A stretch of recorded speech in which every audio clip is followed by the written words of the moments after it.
পুঁটি মাছ অথবা লিসের যে কোনো মাছ আমার বাসায় আনা হলে খাওয়া হয় না। আর এই পুঁটি মাছগুলো অনেক দিন হয়ে গিয়েছে আনা হয়েছে, কিন্তু খাওয়া হচ্ছে না। তাই ভাবলাম ভিন্ন রকম করে মাছটা রান্না করে দিই, তাহলে খাওয়া হয়ে যাবে। আসসালামু আলাইকুম, আশা করি সবাই খুব ভালো আছেন।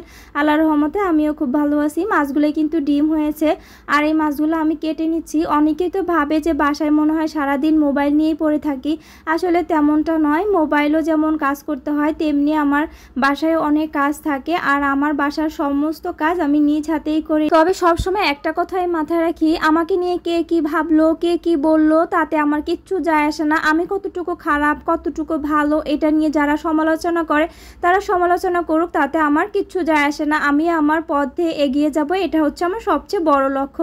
তো এখানে আমি মাছটাও কেটে নিলাম, আর হচ্ছে এখানে আমি ডিমগুলো বের করে নিয়েছি। অনেকগুলো ডিম হয়েছে। আবির তো ডিম অনেক বেশি পছন্দ করে, তো আমি মাছটা ভালো করে ধুয়ে নিয়েছি। লিসের মাছ যতই ধোয়া হোক না কেন একটু গন্ধ থেকেই যায়, আর আমার এই মাছ খেতে ইচ্ছা করে না শুধু গন্ধের জন্য। তাই আমি মাছে ভালো করে লেবু দিয়ে ধুয়ে নিয়েছি যাতে গন্ধটা না থাকে।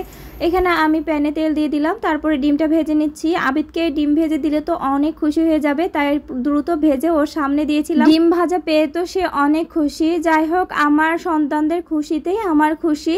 আর ডিম ভাজা হয়ে গেছে, আবিদও খেয়ে নিল। এখানে আমি এখন মাছটা নিয়ে আসলাম, একটু কেটে নিচ্ছি সুন্দর করে। আর মাছের ভিতরে যাতে লবণ সব মশলা ভালো করে ঢুকে, সেই জন্য আমি একটু বারবিকিউ সিস্টেমে করতে চাচ্ছিলাম। যেহেতু আমার বাচ্চারা বারবিকিউ জিনিসগুলো একটু বেশি খায়, সেই জন্য আমি এখানে টক দই দিয়ে দিয়েছিলাম। অনেকে আমার মাছ ভাজা দেখে বলেছিলেন হলুদের পরিমাণ বেশি হয়ে গিয়েছে। আসলে হলুদের পরিমাণ বেশি হয়নি। এখানে আদা বাটা, রসুন বাটা, জিরা বাটা, হলুদের গুঁড়ি, মরিচের গুঁড়ি, তারপরে সয়া সস, টমেটো সস দিয়ে দিয়েছি। আর টমেটো সস দিয়ে ভালো করে হাত দিয়ে ম্যারিনেট করে নিচ্ছি। আর এভাবে ম্যারিনেট করে প্রায় 15 থেকে 30 মিনিট রেখে দিলে ভিতরে লবণ হলুদ যে মশলাগুলো আছে ঢুকে যাবে, এতে কিন্তু খেতেও দারুণ লাগবে। আর এখন দেখুন আমার হাতে কিন্তু কাটা ঢুকেছে, এই জন্য আমার খুব ব্যথা লাগতেছিল।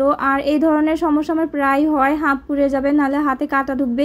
আর সাবধানতার সাথে যতই কাজ, সমস্যা একটা না একটা হবেই। রান্না করতে আসে যারা তারাই বুঝবে। তো এইখানে আমার হয়ে গেছে, অনেকক্ষণ আমি ম্যারিনেট করতে রেখে দিয়েছিলাম। এখন আমি তেলে দিয়ে দিলাম, তেলে দিয়ে ঢাকনা দিয়ে একটু ঢেকে দিয়েছি যাতে মাছটা একটু নরম হয়। আর একদম অল্প আছে আমি হচ্ছে এটাকে রান্না করে নিব। আর পেঁয়াজ কুচি, তারপরে যে মশলাটা বাকি ছিল ভেজে, তারপর উপর দিয়ে ঢাকনা দিয়ে ঢেকে দিয়ে এই যে ফাইনালি আমার হয়ে গিয়েছে। আমি পাশ দিয়ে কয়েকটা ডিম দিয়ে দিয়েছিলাম, কারণ আমরা বাচ্চারা ডিমও খায়। আর একটা মাছে যেহেতু হবে না, একজন মেহমানও আসবে।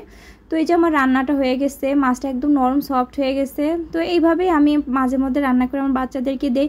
তো সবাই আমার পাশে থাকবেন, যারা আমার ভিডিওগুলো দেখেন অবশ্যই লাইক কমেন্ট শেয়ার একটা ফলো দিয়ে আমার পাশে থাকবেন। সবার কাছে আমার একটা অনুরোধ। আজকে পর্যন্ত, আল্লাহ হাফেজ।